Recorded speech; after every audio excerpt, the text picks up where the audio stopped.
que han llevado bastante bien semiología. No pretendo hacer un nuevo curso de semiología, sino básicamente un recuerdo y por ende ayudarlos a que puedan resolver algunas dudas y formas en las que pudieran obtener la mayor cantidad de datos posibles para un buen diagnóstico de patologías probablemente cardiovasculares. Entonces, en este capítulo, en esta parte de la investigación de pacientes con patología, igual que en todos los otros, también vamos a recurrir obviamente a la historia clínica, un examen físico, los exámenes auxiliares, pero en esta clase nos vamos a referir un poco a la historia clínica y básicamente lo que corresponde al examen Recording in físico. progress. Exámenes auxiliares probablemente lo van a ver cuando se evalúe patología por patología. De todas maneras, le daremos una pincelada de lo que corresponden algunos exámenes auxiliares que son de extrema utilidad en el tema de cardiología. Oh, Dios.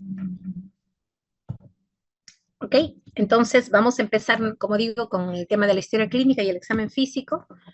En relación a la historia clínica, igual que en cualquier otra, en otro segmento, pues definitivamente tenemos que empezar y hacer una historia bastante prolija. Aquí está de más resaltar que tenemos que evaluar básicamente el motivo de la consulta. Muchas veces, y dependiendo dónde nos encontremos, vamos a tener que tener ciertas argucias, digamos, para obtener la mayor cantidad posible de información. Algunos pacientes se nos van a presentar ya en la emergencia, probablemente algunos con bastante inestabilidad y tal vez con cero datos, pero tenemos que tratar de obtener, como les decía, la mayor cantidad posible de información para poder llegar a un diagnóstico. Es diferente con un paciente estable, cuando lo vemos en consulta, cuando lo vemos hospitalizado, donde podemos realmente explayarnos en una anamnesis adecuada, ¿no? Y como en todos los casos, pues definitivamente tenemos que empezar haciendo una descripción, si es posible, en tiempo básicamente de la enfermedad actual, describir qué empezó primero, qué viene después, qué exacerba cada sintomatología, etcétera, etcétera. No olvidar nunca los antecedentes personales del paciente. No sé si alguno me pueda comentar, por ejemplo, alguna patología que pudiera llevar a enfermedad cardiovascular. Lamentablemente no estamos en una clase presencial, por lo cual me encantaría hacerlos mucho más partícipes. Sin embargo, los antecedentes en general son absolutamente importantes, ¿no? Recordemos la enfermedad coronaria que ahora está siendo bastante alta la incidencia en nuestro país, también tiene como antecedentes básicos por los factores de riesgo cardiovascular, como la diabetes, hipertensión y aquello que ya conocen ustedes bastante de sobra.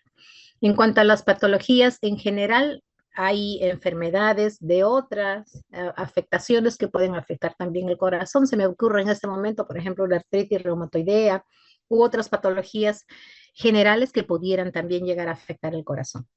Y ni qué decir de los antecedentes familiares, ¿no? Muchas de las patologías tienen una ascendencia bastante clara con el aspecto genético, ¿no? Incluyendo la misma enfermedad coronaria. No todos los pacientes que son diabéticos hacen enfermedad coronaria, no todos los pacientes hipertensos hacen enfermedad coronaria y así sucesivamente. Entonces es determinante los antecedentes y tenemos que en el poco tiempo, en el tiempo que tengamos, en realidad tratar de hacer una investigación bien adecuada. Ninguna pregunta está de más en estos casos y que no se les olvide también solicitar datos en general.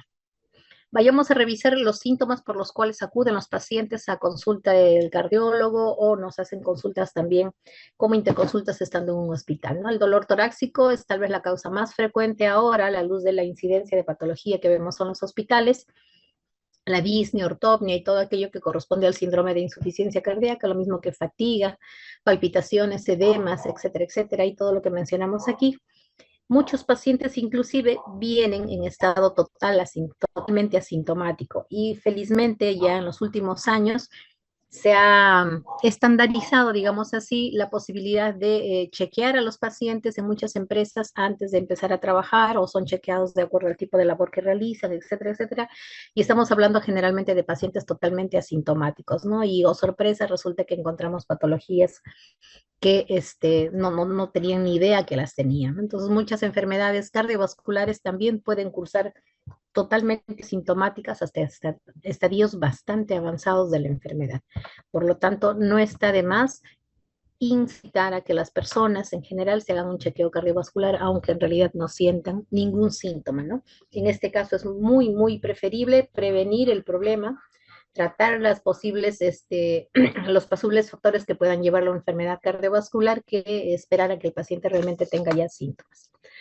Con estos, con estas, con anamnesis en la cual vamos a tratar de descubrir la mayor cantidad posible de síntomas que nos relate el paciente. Inicialmente hay que pedirle que el paciente nos cuente qué es lo que tiene, por qué viene, y luego vamos a hacerle las preguntas respectivas para que no se nos escape nada en realidad, ¿no? Y con esta sintomatología más o menos podemos empezar ya a tener en la cabeza tal vez la posibilidad de empezar a agrupar síndromes con una posible eh, presunción diagnóstica etiológica, ¿no?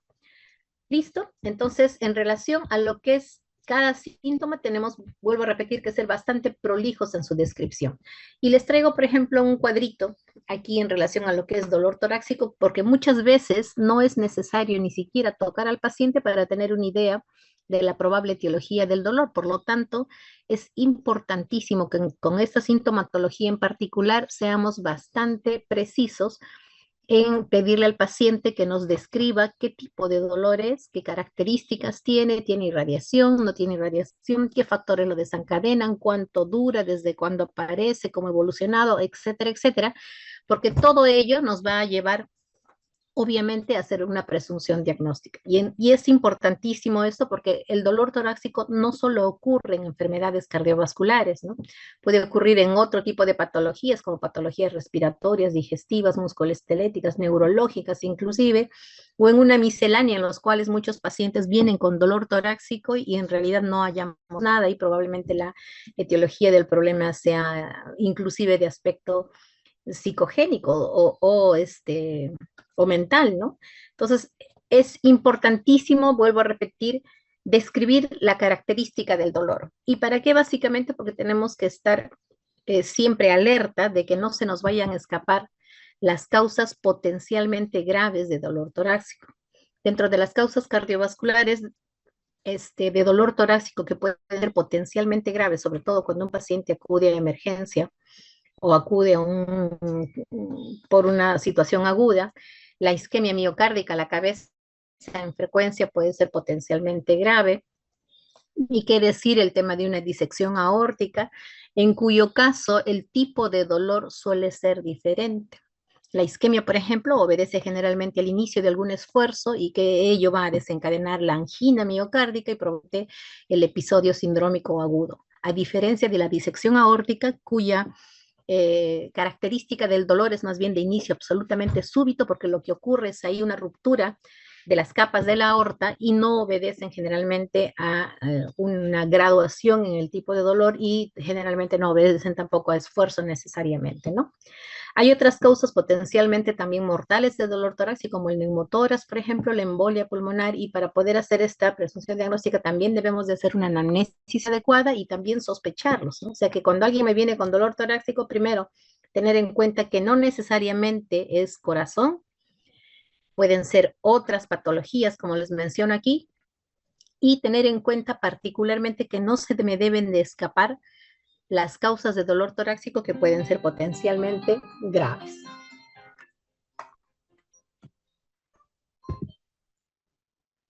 Siguiendo con el tema entonces, vamos a ver un poquito sobre la disnea. La disnea, recuerden que ustedes es la dificultad respiratoria que puede presentar el paciente, en algunos casos asociado a esfuerzo físico, y en muchas veces cuando ustedes vean ya al paciente, se les va a quedar la duda, ¿este es problema respiratorio, es problema cardíaco o de qué otra etiología es? Yo sé que hay un tip que es un poquito en medicina nada es 100%, pero que sí nos puede ayudar, ¿no? La disnea de etiología respiratoria generalmente no se modifica con los cambios de posición. Es decir, si un paciente viene con disnea, eh, puede ser al esfuerzo generalmente también, puede iniciarse de manera brusca también generalmente, pero si el paciente se recuesta, habitualmente ese paciente tolera el decúbito. A diferencia de la disnea de etiología cardíaca, el paciente que está con una dificultad respiratoria importante y el paciente se echa, generalmente no tolera el decúbito. Entonces eso puede ser un punto en el cual podemos hacer cierta diferenciación entre la etiología de etiología respiratoria o de etiología cardíaca. ¿Okay? Este es un cuadrito en el cual ustedes van a apreciar y les traigo esto en relación a lo que ahora se consideran los signos y síntomas de insuficiencia cardíaca. Y vamos a ver que existen síntomas típicos y signos más específicos de insuficiencia cardíaca, que se los dejo descritos acá. No los voy a leer, se los vamos a dejar en las diapositivas. Y también hay síntomas menos típicos, así como también signos menos específicos. De todas maneras, es muy importante valorar todo en el paciente. Y en relación a los síntomas, miren, disnea, ortopnea, disnea paroxística nocturna, son aquellas que básicamente nos van a referir hacia la etiología cardíaca, de insuficiencia cardíaca, y las otras como tos nocturna, sibilancia, sensación de hinchazón, pérdida de apetito, etcétera, etcétera, pueden ser no tan específicas, pero que también nos pueden orientar a un cuadro de insuficiencia cardíaca. Y hace no tan ya recientemente se ha descrito bendopnia como uno de los síntomas más nuevos, digamos así, asociados a insuficiencia cardíaca. Muchos nos preguntaremos o muchos se preguntarán, ¿y qué es la bendopnia? ¿No? Los últimos signos descritos para insuficiencia cardíaca, que corresponde a la falta de aire que se produce tras la flexión anterior del tronco durante los primeros 30 segundos. ¿Qué significa esto? Que el paciente les puede describir, mire, me agacho y trato de amarrar los zapatos y me agito. Trato de recoger un lapicero que se me cayó y me agito más. Entonces, ese es el signo, el signo denominado actualmente bendopnia, ¿ok? Que es importante también que le pregunten al paciente, ¿no? ¿Ok? Vamos a ir ahora a lo que corresponde el examen físico. El examen físico igualmente debe de ser general. Muchas veces también vemos, ¿no? Examinan al paciente y de frente el estetoscopio, de frente al tórax. Y no es así. Deberíamos empezar siempre con una inspección general, así tengamos poco tiempo para actuar, una inspección general. Hay que verla, luego la parte precordial, de inspección, palpación, lo clásico que hacemos en un examen físico característico, ¿no es cierto? Entonces, vamos a ver ahora qué debemos hacer en relación a la inspección. Debemos evaluar la postura del paciente, el hábito constitucional, es obeso, es delgado, es caquético, qué sé yo, la coloración de la piel, está pálido, sudoroso, cianótico, no cianótico, etcétera, etcétera. La presencia o no de edemas, siempre buscar en los pacientes no solamente en los pies los edemas, si el paciente usualmente está postrado, generalmente no camina y habitualmente está recostado, buscar los edemas en la posición de declive, ¿no? En las zonas que podrían haber en un paciente echado, por ejemplo, ¿no? La presencia de dificultad respiratoria, hay que ver cuál es la actitud del paciente, cuántas respiraciones tienen, lo mismo, ¿no? Si tienen una actitud antalgia, una actitud básicamente de mejoría de acuerdo a la posición en la que tengan. Hay que ver el cuello, una mirada en general, hay o no ingurgitación yugular, hay impulsos, hay danza arterial, etcétera, etcétera, ¿no? Y uno de los signos que les he traído que es muy característico y simplemente les traigo al recuerdo es el famoso signo de Muset, que se presenta particularmente en insuficiencias aórticas severas en los cuales ustedes van a ver al paciente, no sé si lo recuerden, van a ver al paciente sentadito, paradito, como crean conveniente, pues ustedes van a verlo como moviendo la cabeza de un costadito a otro, casi al vaivén del latido cardíaco. Es el famoso y característico signo de Muset, ¿no?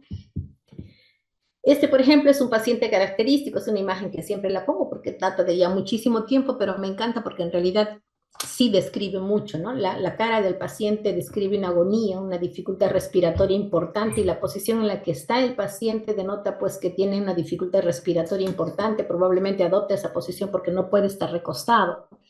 Y vamos a ver la plaquita al costado donde vamos a encontrar un tórax con bastante congestión pulmonar. Entonces este paciente está agudamente enfermo, con una cara de angustia, probablemente con dificultad para respirar, probablemente con dificultad para echarse, y este es un paciente que describe claramente una insuficiencia cardíaca, probablemente del lado izquierdo del corazón, en el cual básicamente va a haber una congestión pulmonar importante. Esta otra es otra pacientita que también tiene insuficiencia cardíaca, pero no la vemos tan angustiada como la anterior, y lo que más estamos apreciando más bien es presencia de edemas en todas las regiones. Miren ustedes, prácticamente una paciente en anasarca, tiene edemas en miembros inferiores, en pared abdominal. Si examinamos, acá le han puesto un superhígado desarrollado, probablemente también tenga ingurgitación yugular, y si evaluamos la plaquita que vemos al costado, no sé si la ven ahí, espero que sí. No, vamos a ver. Que acabo de meter la otra, un ratito.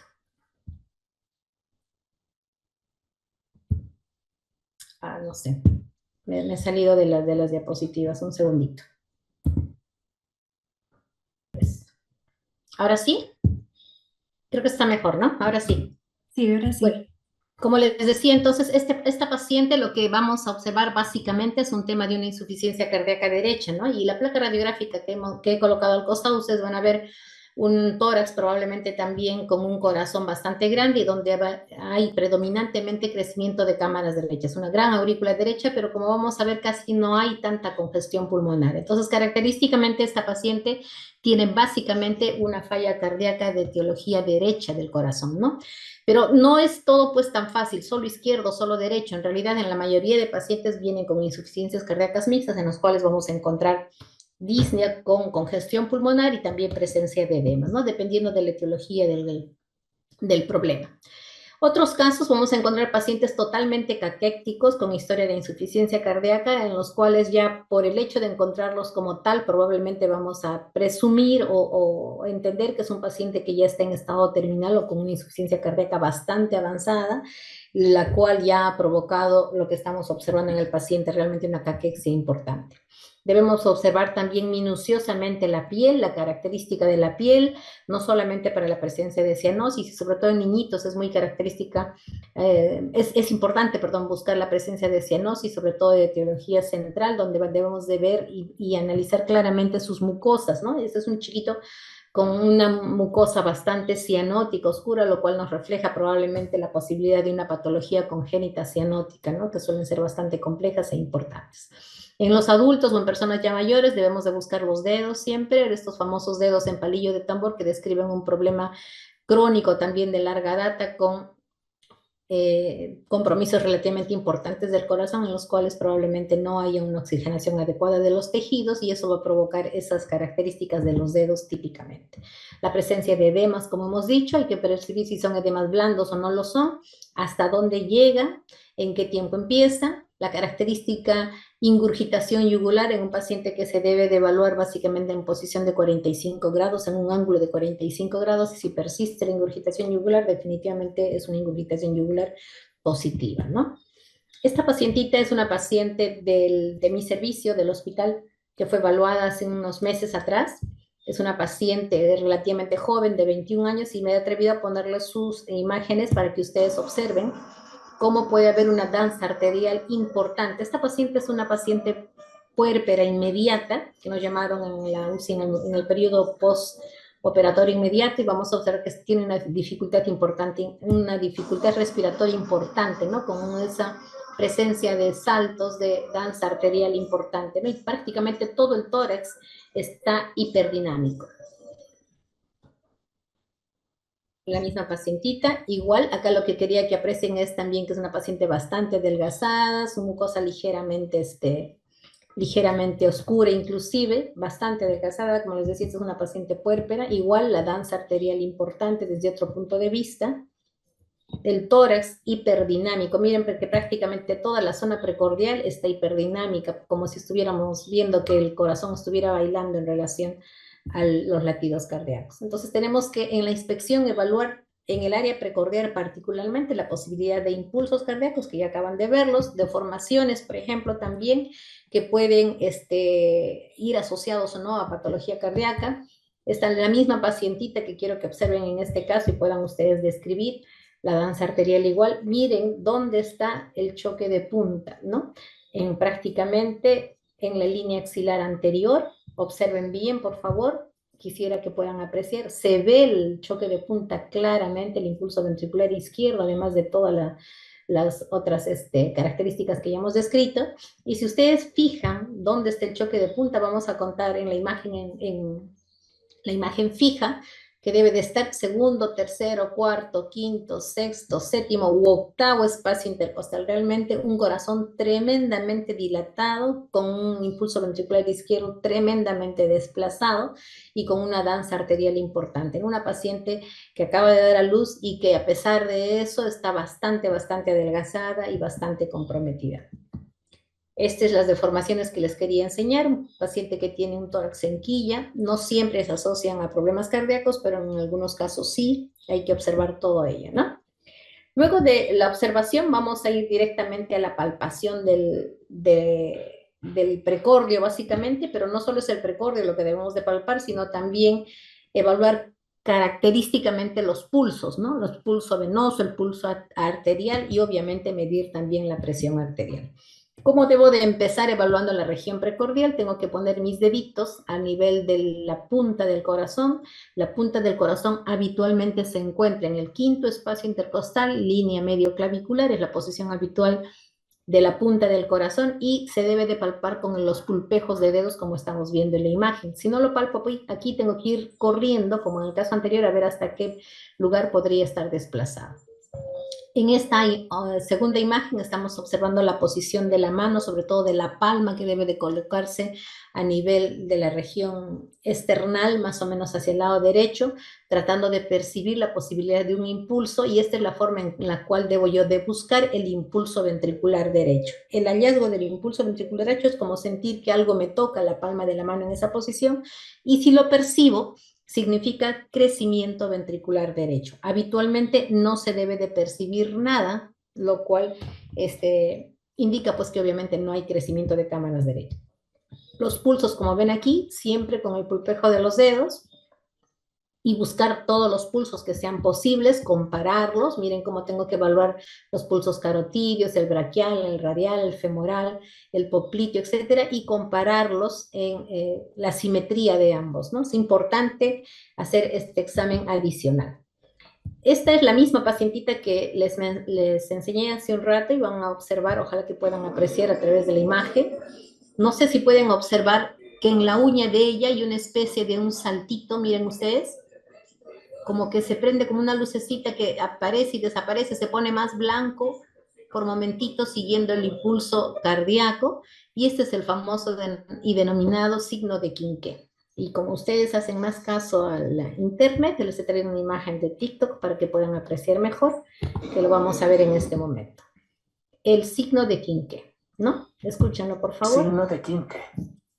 Se presenta en insuficiencia aórtica, pulsación rítmica del lecho ungueal, en especial al comprimir levemente la uña o transiluminación. Está ocasionado por aumento en... Básicamente aumento de la presión diferencial, pero no solamente en insuficiencia aórtica. El diagnóstico de esta paciente no era en insuficiencia aórtica, era un ductus arterioso persistente grande que ya ha complicado de manera importante el corazón. Y entonces ese es el famoso signo de Quinqué, que es importante que lo recuerden. En relación a los pulsos, tenemos que evaluar las características, como les dije, la frecuencia, la intensidad, etcétera, etcétera, y de acuerdo a eso vamos a poder denominarlos como están descritos aquí en las diapositivas. No me voy a poner a leerlos uno por uno, sí tienen que estudiarlo definitivamente, tienen que aprender las características de los pulsos y en qué casos se encuentran unos u otros, ¿ok? De todas maneras, le vamos a dejar las diapositivas, insisto, para que ustedes aprendan y evalúen adecuadamente los pulsos cardíacos, o ya recordarán de igual manera lo que se hizo en el semestre anterior. Listo, hemos evaluado ya inspección, palpación. ¿Qué nos toca ahora? Percusión. Es importante la percusión del área precordial. En realidad, les soy honesta, lo hacemos como está graficado aquí en la primera diapositiva, en la primera imagen, perdón, pero no es algo que lo hagamos de rutina. O sea, la percusión del precordio puede ayudar, pero no es tan útil, la verdad. Y donde sí nos puede ayudar definitivamente es percutiendo básicamente el tórax, ¿no? Porque en muchos casos de insuficiencia cardíaca vienen pacientes con derrames pericárdicos, etcétera, y ahí sí probablemente la evaluación de la percusión va a ser más importante. Luego vamos a ir a la famosa auscultación. Como ven, es la última parte del examen físico y no la primera. Y vamos a recordar un poquito de las áreas de auscultación. En realidad existen básicamente 5 áreas de auscultación. La primera es el área aórtica, que está ubicado en el segundo espacio intercostal, línea paraesternal derecha. El pulmonar al otro lado, línea paraesternal izquierda. El tricuspidio en posición prácticamente del quinto espacio intercostal, línea paraesternal izquierda. El accesorio aórtico que se encuentra entre la pulmonar y la tricuspidia, y finalmente la mitral, ¿no? Que corresponde también más o menos al quinto espacio intercostal, línea medio clavicular. ¿Es lo único que tengo que auscultar? No, porque es importante además auscultar el cuello, y aquí es importante recordarles que patologías aórticas, generalmente en las cuales vamos a encontrar soplo, usualmente el soplo se irradia hacia el cuello. ¿Por qué? Porque a veces tengo la duda de que si es un problema pulmonar o un problema aórtico, entonces el cuello me va a ayudar a definir si es problema aórtico o problema pulmonar. Patologías que producen soplo de etiología aórtica, generalmente ese soplo se traduce o se transmite hacia el cuello. Y si es de etiología pulmonar, generalmente se transmite más bien hacia la espalda. Si encuentro algo que me llame la atención, tal vez sería importante también auscultar abdomen, muchas veces también auscultar espalda, como les decía, para hacer un examen completo. ¿Ok? Y las siguientes diapositivas es básicamente un recuerdo de lo que corresponde al ciclo cardíaco y me es importante recordarles esto porque en realidad, como les decía en la práctica algunos muchachos, la parte de cardiología es básicamente lógica. Si yo me acuerdo muy bien el ciclo cardíaco y qué fenómenos ocurren en cada etapa, voy a poder deducir claramente y no confundirme de los hallazgos que yo pueda tener en un paciente.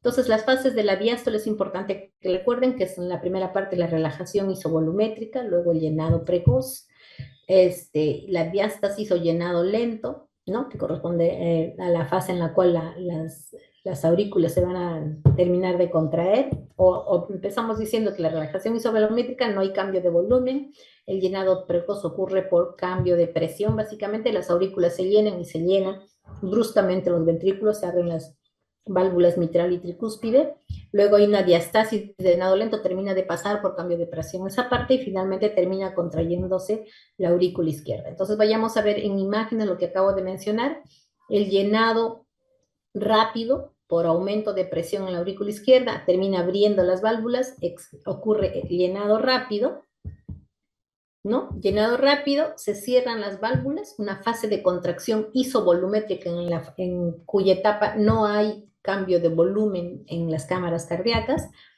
luego viene la fase de eyección y luego la relajación isovolumétrica, nuevamente la diástole temprana, nuevamente se llenan las aurículas y nuevamente abren las válvulas atrioventriculares, nuevamente la sístole auricular, la eyección ventricular y así sucesivamente.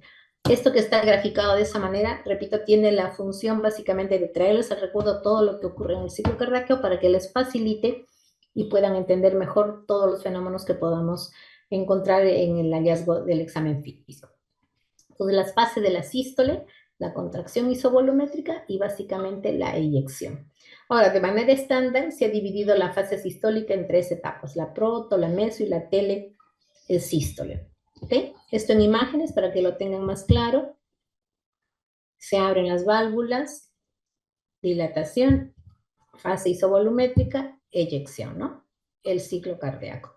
Tener en cuenta en qué etapa ocurren las aperturas de las válvulas sigmoideas, en qué etapa ocurren el cierre o la apertura de las válvulas atrioventriculares también.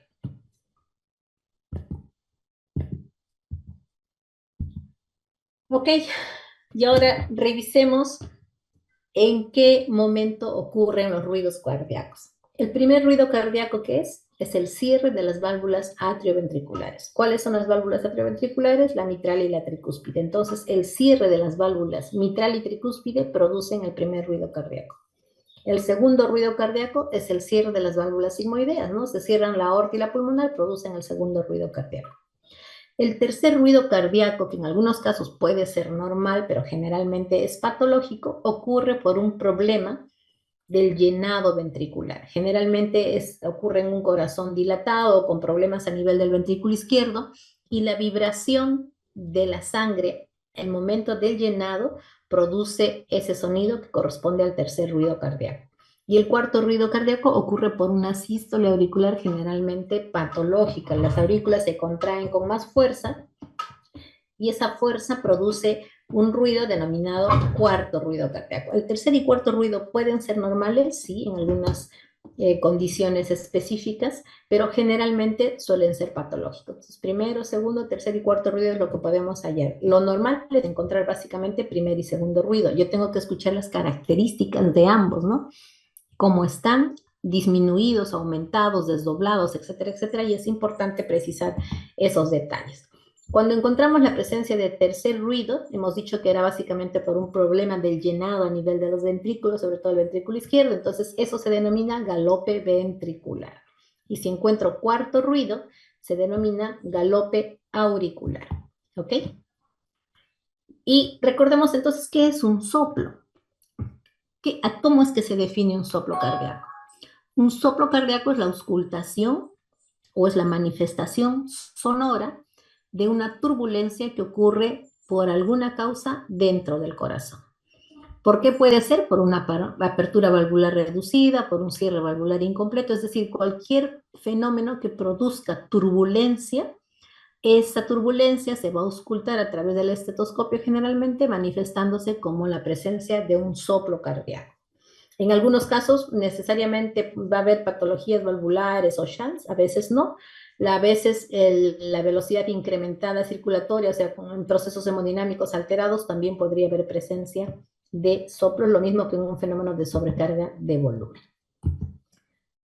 Ahora es importante precisar en qué fase ocurren los soplos. Durante la sístole, durante la diástole, están en ambos tiempos de la misma manera. Eso sí es fundamental precisar. ¿Cómo voy a saber si está en la sístole o en la diástole? Si ustedes auscultan a los pacientes, es fácil saber sístole, diástole, después del primero, la segunda, etcétera, etcétera. Pero cuando estén frente al paciente, les va a quedar la duda de saber frente a en qué momento del ciclo cardíaco están. Entonces aquí hay un truquito. Si ustedes auscultan el primer ruido cardíaco, agarren el pulso del paciente. El primer ruido cardíaco coincide con el pulso del paciente. Entonces, después del pulso y hasta el segundo ruido cardíaco es la fase sistólica. En el segundo ruido cardíaco no hay pulso. Del segundo ruido cardíaco al primero nuevamente es fase diastólica. Entonces, eso les va a ayudar mucho a saber en qué fase se encuentran, durante la sístole o durante la diástole, o de repente el soplo se encuentra de manera continua, que es diferente de los soplos sistólicos y diastólicos, por si acaso. Luego les vamos a explicar a qué me refiero con esta aclaración. ¿Qué más debo de hacer? Ubicar básicamente el epicentro del soplo. ¿Qué significa eso? Ubicar la zona en la cual se escucha más fuerte. Hay soplos que pueden escucharse en todos los focos. Y entonces ahí es donde tengo que precisar es en qué foco se escucha con más fuerza. Ese probablemente sea el epicentro y la causa del soplo. ¿Ok? Tenemos, como les dije, que ver el ciclo, en qué parte del sístole, diástole, la forma. Hay soplos, por ejemplo, romboidales, continuos o de inicio rápido y descenso lento, etcétera, etcétera. Y tengo que precisar también la intensidad del soplo cardíaco. La intensidad del soplo cardíaco es característicamente definido del 1 al 6. Bueno, no me voy a detener en esta parte, pero bueno, es importante que recuerden cómo es que se clasifica del 1 al 6, ¿no? La irradiación, ¿hacia dónde se va? Yo lo escucho, por ejemplo, en qué sé yo, en el foco aórtico. ¿Hacia dónde se va? ¿Hacia el cuello, hacia la espalda, al costado, qué sé yo? Eso también es un dato importante y es importante describir, ¿sí? ¿Okay?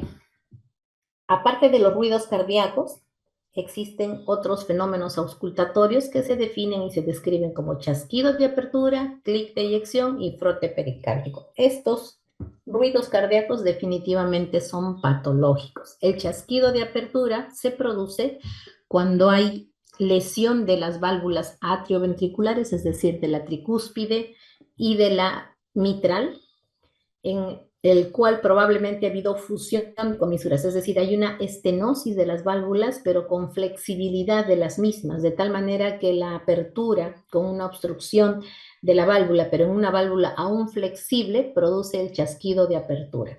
Y chasquido de apertura netamente a nivel de las válvulas atrioventriculares. El clic de eyección es casi el mismo fenómeno, pero ocurre a nivel de las válvulas sigmoideas y ocurre por el mismo fenómeno. Imagínense ustedes que es como una tienda, un velo de campaña que hace como un movimiento producido por el viento, por ejemplo. Ese movimiento que suelen hacer las tiendas de campaña por el viento es más o menos lo que se puede utilizar como un ejemplo para describir cómo es que se produce tanto el chasquido y el clic.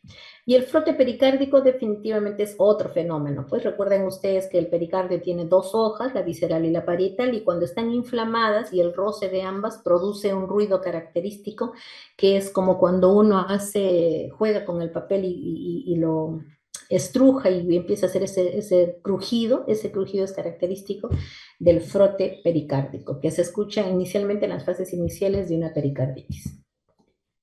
Nuevamente una imagen del ciclo cardíaco. Esta es una imagen básicamente de ecocardiografía y principalmente del modo M, que era una de las primeras técnicas que se utilizó en ecocardiografía, y aquí es un poco para hacerles entender cómo es que ocurre nuevamente el ciclo cardíaco, ¿no? La fase diastólica en la parte inicial, la fase sistólica cuando ven que se juntan estas dos paredes.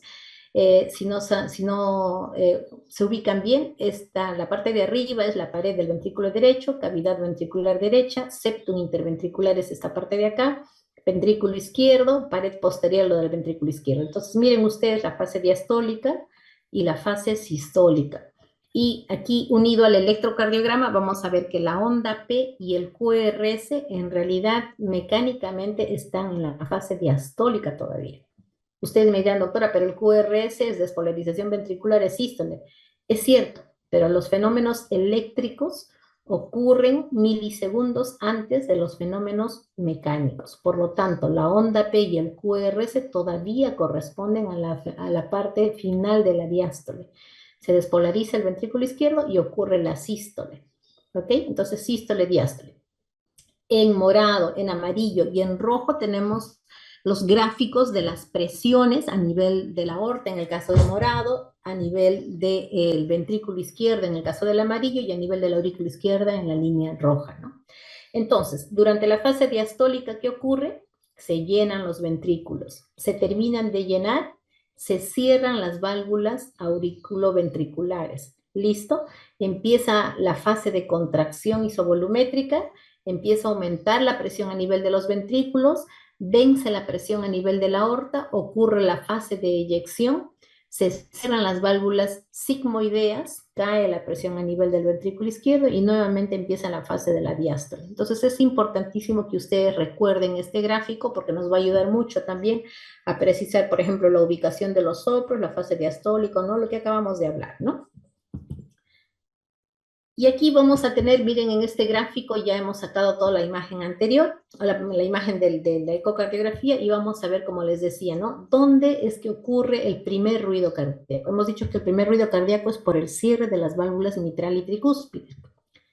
Y si se cierran las válvulas mitral y tricúspide es al final de la diástole, ¿de acuerdo? Entonces el primer ruido cardíaco va a ser este de acá.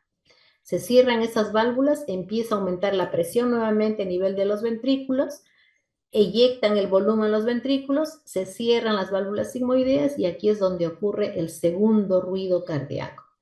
¿Listo? Y en la fase diastólica, básicamente, que es en la fase de llenado, si el ventrículo izquierdo está dañado, puede producir un tercer ruido cardíaco. Y cuando hay contracción auricular anómala, ocurre el cuarto ruido cardíaco. Entonces, el cuarto ruido cardíaco va a estar muy pegadito al primer ruido. Nuevamente, primero, segundo, tercero, cuarto ruido cardíaco, ¿no? Y esa es la ubicación en lo que ocurre, de los ruidos cardíacos en el ciclo cardíaco. Entonces, recordemos esto porque también va a ser importante para valorar. Vamos a ver un gráfico donde se dibuja básicamente lo que ocurre en una estenosis aórtica. Recordar que si está dañada la válvula aórtica, no va a permitir el flujo de salida adecuado hacia la aorta, entonces vamos a tener un ventrículo izquierdo que no va a poder eyectar su flujo hacia la aorta, por lo tanto este ventrículo izquierdo va a engrosarse inicialmente, es decir, va a hipertrofiarse. Una vez que se hipertrofia el ventrículo izquierdo, probablemente la aurícula izquierda también empiece a agrandarse. Al agrandarse la aurícula izquierda, aumenta la presión en la aurícula izquierda y va a permitir que las venas pulmonares no vacíen completamente su contenido. Vamos a tener un capilar pulmonar incrementado y probablemente una arteria pulmonar con mayor flujo. Y todo eso de manera retrógrada va a terminar afectando también las cámaras derechas, ventrículo derecho, aurícula derecha y así sucesivamente, ¿no? Esto es más o menos la evolución de lo que ocurre en un fenómeno de insuficiencia cardíaca, por ejemplo, en un caso como la estenosis aórtica. ¿Qué voy a encontrar aquí? Básicamente un soplo. ¿Por qué? Por obstrucción. ¿Quién está dañada? La válvula aórtica. ¿En qué fase debería de salir el flujo hacia la válvula aórtica? A nivel de la fase sistólica. ¿Qué está pasando durante la sístole? Empieza a aumentar la presión a nivel del ventrículo izquierdo y luego decae un poco. Por eso que el soplo de la estenosis aórtica suele ser de características ásperas, rudas, porque trata de vencer una obstrucción. Tiene la forma generalmente romboidal y ocurre básicamente en sístole. Vuelvo a repetir, es importantísimo que ustedes tengan presente todos los fenómenos en el ciclo cardíaco. Luego, en la insuficiencia aórtica, ¿cuál será el problema en la insuficiencia aórtica? La válvula sigue dañada, pero el problema principal de esa válvula ahora es que es insuficiente, es decir, permite un retorno de la sangre de la aorta hacia el ventrículo. Ese ventrículo, ¿qué va a ocurrir con ese ventrículo? Está recibiendo más volumen del que le corresponde porque se supone que ya eyectó, pero resulta que le devuelven parte del flujo que ha eyectado, por lo tanto ese ventrículo izquierdo empezará más bien a dilatarse más que hipertrofiarse. ¿En qué fase del ciclo cardíaco ocurre ese llenado, ese retorno de la sangre hacia el ventrículo izquierdo? Obviamente durante la fase de la diástole. Entonces, un cuadro de insuficiencia cardíaca nos va a producir básicamente un soplo a nivel de la diástole. Eso va a provocar que el ventrículo izquierdo se dilate, no se hipertrofie, y si se dilata, obviamente va a producir un desplazamiento de la punta del corazón, probablemente más allá del quinto espacio intercostal. Y de manera retrógrada va a ocurrir prácticamente lo mismo. La aurícula va a tener un ventrículo izquierdo con mayor volumen del que debe de encontrarlo y va a empezar también a dilatarse, a incrementar su presión, etcétera, y así sucesivamente, podríamos llegar a tener un problema en el lado izquierdo que va a evolucionar hacia una falla también de cámaras derechas. Eso obviamente se va a manifestar en el tiempo, ¿no? Entonces acabamos de decir cómo es que va a ocurrir el soplo de insuficiencia aórtica durante la diástole primero. ¿Va a ser un tono rudo, áspero? No, va a ser un tono suave, porque lo que está ocurriendo más bien es una regurgitación del flujo de la sangre y va a tener una característica de triángulo invertido, ¿no? ¿Por qué? Porque empieza a chorrear, digamos así, la sangre de manera brusca y a medida que va incrementando la presión a nivel del ventrículo izquierdo, ese flujo va a ir disminuyendo en velocidad de llenado. Entonces, el soplo de estenosis aórtica es durante la fase de la sístole y el soplo de insuficiencia aórtica es durante la fase de la diástole. Muchos pacientes tienen insuficiencia aórtica y estenosis aórtica, es decir, una válvula puede estar tan severamente dañada que no abre ni cierra adecuadamente.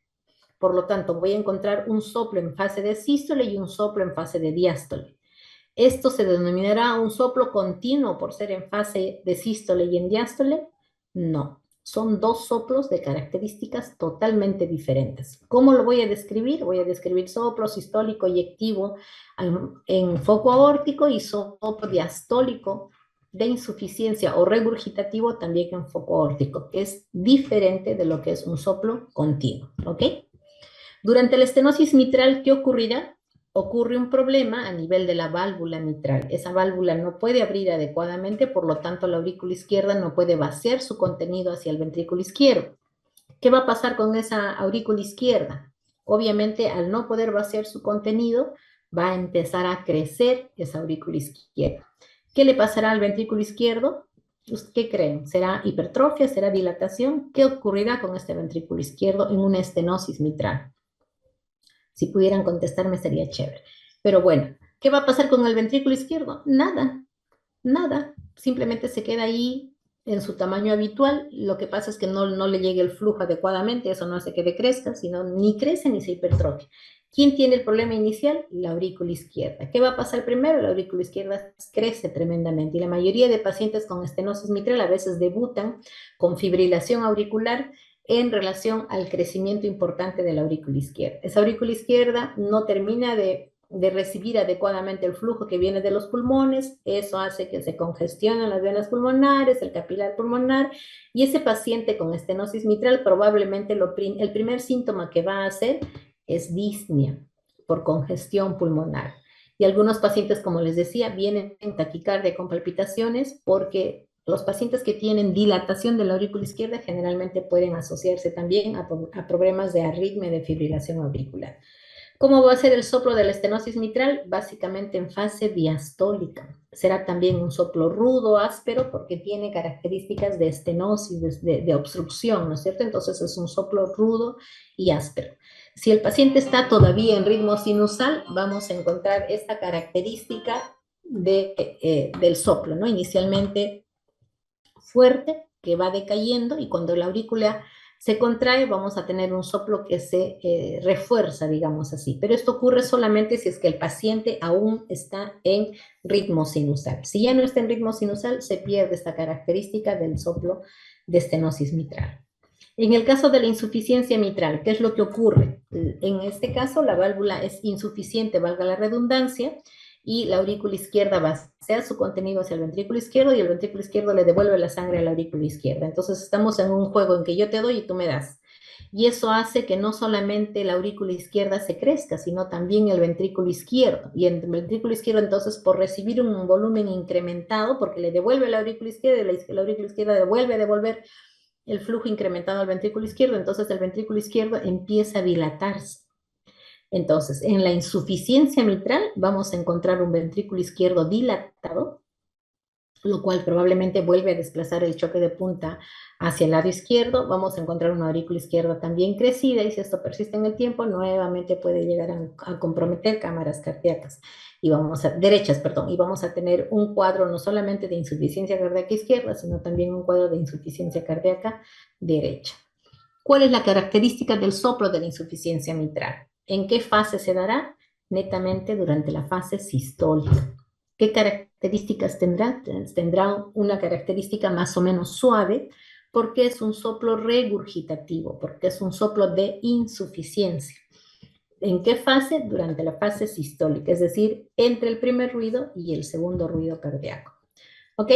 Entonces, hasta aquí, si me han escuchado bien, ya un poquito más claro el panorama, ¿no? Porque la mayoría de personas dicen, ay, soplos, y todo el mundo, ustedes van a ver, a quienes no les ha gustado ni han escuchado bien las clases de cardiología, todo el mundo le pone soplo mitral, soplo cardíaco, y no saben describir más que eso, ¿no? Entonces, teniendo bien claro el ciclo cardíaco y todo lo que hemos visto hasta ahora, pues no se van a poder equivocar en la auscultación y la investigación de patologías cardíacas. Y recuerden, muchachos, que ustedes a partir de ahora ya dejan cardiología y van a ver pacientes ya cardiológicos cuando ustedes los reciban ya como internos, ¿ok? Entonces es necesario que recuerden todo esto, que aprendan, por favor, porque lo que ustedes van a evaluar es pacientes, personas, y tienen que estar bien preparados para ello. Ok, hasta aquí era básicamente la clase, pero quiero mostrarles un poquito en relación a los exámenes auxiliares que utilizamos. Son de suma importancia definitivamente. Quiero resaltar hasta aquí que el examen clínico y la anamnesis sigue siendo lo principal, porque ahora la mayoría de la gente pues quiere ver imágenes, quiere ver tomografías, quiere ver resonancia y todo aquello que nos aporta la tecnología actual, pero a pesar de tanto desarrollo de la tecnología, el pilar fundamental del diagnóstico sigue siendo la anamnesis y el examen físico. Los exámenes auxiliares siguen siendo eso, exámenes auxiliares, que inclusive nos pueden llevar al desvío si es que yo no tengo una adecuada orientación en la presunción diagnóstica. Entonces, ¿cuáles son los exámenes que solicitamos? A la cabeza, el electrocardiograma. El electrocardiograma es un pilar fundamental en el diagnóstico de patologías cardíacas. Es tal vez el examen más antiguo que existe, pero que no ha perdido para nada vigencia en su uso, ¿no? La placa radiográfica también sigue siendo también una herramienta fundamental, y más ahora las placas tan sensibles que podemos lograr con mejores equipos. Ni qué decir el ecocardiograma. La ventaja del ecocardiograma es que es un estudio generalmente inocuo, que se puede repetir N veces, que puede hacerse al pie de la cama del paciente, etcétera, etcétera. O sea, el ecocardiograma ahora es un pilar fundamental, y más aún, sobre todo con la tecnología con la que contamos actualmente, ¿no? Las pruebas de esfuerzo, que también las seguimos utilizando con mucha frecuencia, sobre todo en la valoración de pacientes con insuficiencia cardíaca o síndromes coronarios. La perfusión miocárdica, que también tiene su pilar fundamental, sobre todo en la evaluación de pacientes coronarios. Y finalmente la resonancia cardíaca magnética, que ahora es de suma importancia y que recientemente está pues teniendo un apogeo bárbaro en los diagnósticos de las diferentes patologías, prácticamente en todo. es un pilar fundamental, ¿no? Lo malo es que son exámenes bastante caros. Lo segundo es que no hay mucha gente entrenada en la lectura de estos estudios. Tercero, que están generalmente sometidos a radiación y a veces a sustancias de contraste. Entonces, no es un estudio que se tenga que hacer a la cabecera del paciente ni a cada momento, ¿no? Hay que considerar bien la necesidad de estos exámenes. El electrocardiograma, para enseñarles acá, un electrocardiograma definitivamente patológico, que ya, bueno, lo irán viendo en el tiempo. Y que no quiero detenerme en esto porque vamos a perder tiempo. Aquí otro electrocardiograma, solamente para resaltar, este es un bonito electro porque tiene un PR corto, desde ya es un síndrome de PR corto con onda delta, un electrocardiograma súper, súper característico de un síndrome de Wolff-Parkinson-White. Y en este caso, ¿por qué lo pongo? Porque el diagnóstico se hace solo con electrocardiograma. Solo con electrocardiograma. Basta que yo vea esta imagen característica, este paciente tiene el diagnóstico de Wolff-Parkinson-White y probablemente tiene además predisposición a arritmias importantes. Este caso es un paciente que tiene aurícula derecha importante, gran crecimiento ventricular derecho. Entonces, les traigo algunas imágenes muy características, muy típicas, para resaltar que el electrocardiograma, como decía, es un pilar fundamental en el diagnóstico. ¿No? Prácticamente de todas las patologías, excepto no nos va a dar datos de cómo está el estado de bomba del corazón, ¿no? O sea, es decir, no me va a dar datos de fracción de eyección ni nada. Pero en problemas coronarios, en problemas de arritmia, en problemas de trastorno de la conducción, etcétera, etcétera, no hay herramienta más útil que el electrocardiograma. Um, Aquí tenemos algunas alteraciones electrocardiográficas más frecuentes según la patología. Esto se los dejo, ya no los voy a leer minuciosamente, pero es importante que lo tengan en cuenta también para que puedan ayudar en el diagnóstico de los pacientes, ¿no? Esta placa radiográfica se las traigo porque es la placa radiográfica de la paciente que les enseñé hace un rato. ¿Se acuerdan dónde estaba el impulso ventricular izquierdo? Prácticamente a nivel del octavo espacio intercostal izquierdo, línea axilar anterior. Miren este corazón, prácticamente un corazón bovino enorme, enorme, con crecimiento de cámaras cardíacas izquierdas impresionante, crecimiento de cámaras cardíacas derechas, congestión pulmonar. Y miren cómo esta placa radiográfica nos puede dar tanto aporte, ¿no? Si vemos un poquito más, aquí el tronco bronco izquierdo levantado, sugiere crecimiento auricular izquierdo, prácticamente un corazón con 4 cámaras cardíacas crecidas, con una imagen impresionante de crecimiento ventricular izquierdo. Hoy día lo habíamos visto en la paciente, definitivamente un ventrículo izquierdo tremendamente desarrollado, ¿no? Un cono de la pulmonar incrementado que describe la presencia de un ductus arterioso persistente y la presencia, como les decía, de congestión pulmonar importante, ¿no? Una paciente bastante comprometida. Esa es otra placa radiográfica que la he puesto básicamente porque en este caso es una placa que puede simular, ¿y por qué digo simular? Un gran crecimiento ventricular izquierdo, porque en realidad no tiene un buen grado de inspiración. Para poder evaluar bien cámaras cardíacas con una placa radiográfica tiene que ser una placa bien inspirada, porque de lo contrario una placa mal tomada puede llevarnos a error, ¿no? Es una placa así bien tomada, un corazón prácticamente normal. ¿Qué defecto tiene esta placa? Que está muy penetrada. Miren que se ve prácticamente la columna hasta la parte inferior, por lo tanto la silueta cardíaca más bien va a tender a ser más pequeña de lo que probablemente sea. Entonces, con radiografías es importante la técnica en la cual toman, ¿no? Estas son imágenes básicas de ecocardiografía, la imagen de la izquierda, un corazón normal, visto de cabeza, porque en la ecocardiografía de adultos se ve de manera, ventrículos arriba, aurículas abajo, y aquí van a ver un cambio, si todavía no son expertos en ecocardiografía, un cambio importante en el cual van a definir que este ventrículo izquierdo aquí está tremendamente dilatado. En el lado izquierdo, la imagen es de un ventrículo izquierdo normal, un ventrículo derecho normal. Esa es la forma de un corazón normal. Y miren aquí al lado derecho, un ventrículo izquierdo prácticamente redondeado, un ventrículo derecho también algo dilatado, una aurícula izquierda crecida, y si pueden observar hay una imagen como un humito que da vueltas en el corazón. Eso se llama un contraste espontáneo y probablemente este paciente está sometido ya a la posibilidad de trombosis cardíaca por la presencia de ese humo y que eso nos sugiere posibilidad de que el paciente pueda hacer trombosis con más chance, ¿no? Esta es una imagen de un eje largo, ventrículo izquierdo aquí, válvula mitral, válvula aórtica y un ventrículo derecho tremendamente crecido, ¿no? Acá es el mismo paciente, aurícula izquierda, perdón, aurícula derecha bien crecida, ventrículo derecho bien crecido, y si yo veo estas imágenes, aún no sé el diagnóstico, pero ya empiezo a sospechar la probable etiología del crecimiento de cámaras derechas. ¿Qué se les ocurre? A ver.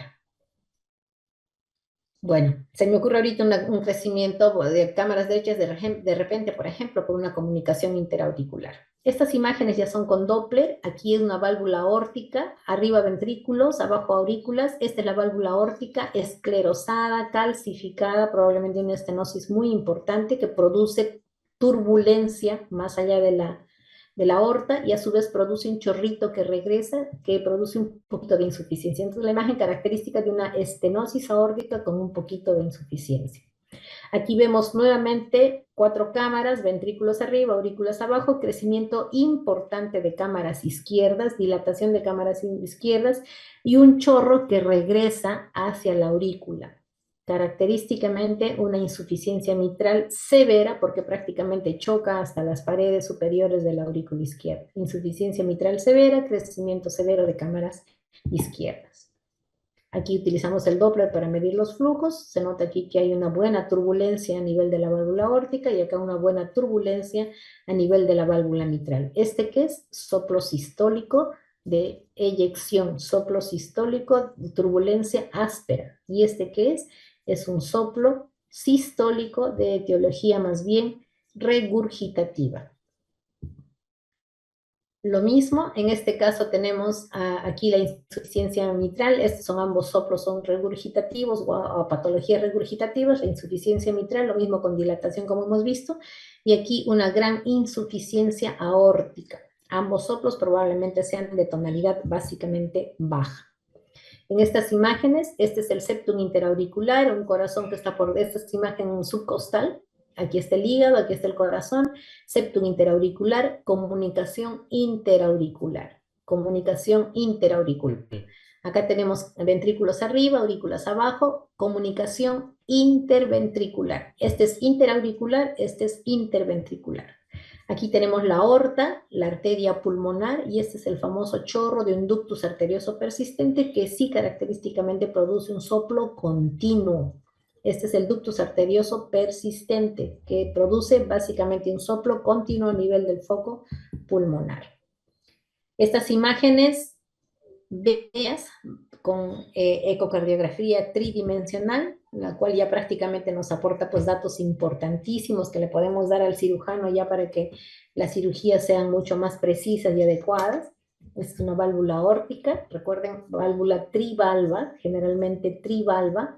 Esta es la imagen de una válvula mitral, también en eje corto, imágenes tridimensionales. Aquí es una imagen tridimensional de un corazón que se está haciendo en transesofágico. Esta es una imagen característica. En el caso del transesofágico, este es ventrículo izquierdo abajo, aurícula arriba, la válvula mitral, ¿no? Entonces podemos hacer inclusive transesofágicos con imágenes tridimensionales. Y de acuerdo a eso, procesar imágenes tan bonitas como esta que les estoy mostrando, en la cual está prácticamente una reconstrucción de la válvula mitral.